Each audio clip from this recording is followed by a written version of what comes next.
Hello guys, it's me Rupam. তো একটু তো কথা কাটাকাটির পর ডিউটি এলাম। মানডে ছুটি ছিল, টুইসডে তো মানডে ছুটি ছিল, আর সানডে তো মর্নিংয়ে এসছি, ইভিনিংয়ে আসিনি। আর কারণ আমি বলেওছি এর আগের দুটো ভিডিওই। আমি তো ভাবলাম আজকে ডিউটি আসলে কিছু বলবে আমাকে, কিন্তু কিছু বলেনি। ভালো কথা, দেখি এরপরে কী হয়। যা হবে ভালোর জন্যই হবে। যাই হোক, আমি একটু আগে জাস্ট লাঞ্চ করে এলাম, আর ব্রেক যাওয়ার সময় হয়ে এসছে। আজকে আমি ডিউটি এসেছি অনেক লেট করে, 10:30টার সময় ডিউটি এসেছি। আমি উঠেছি 10:40-এ, উঠে ব্রাশ করলাম, চলে এসেছি। গিয়ে এখন স্নান করবো, স্নান করিনি আজকে মর্নিংয়ে, অনেক লেট করে উঠেছি।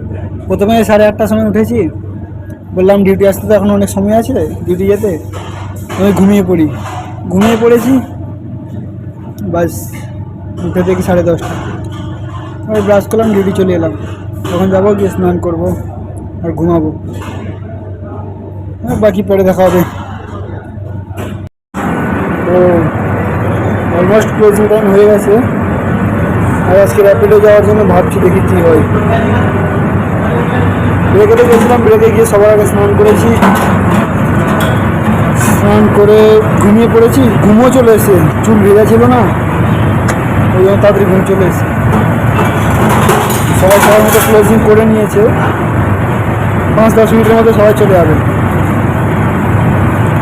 যাই হোক, আজকের মতো এতটাই, দেখাবে এরপরে ভিডিওতে। আজকের মতো tata, bye bye, good bye, miss you, see you, love you all.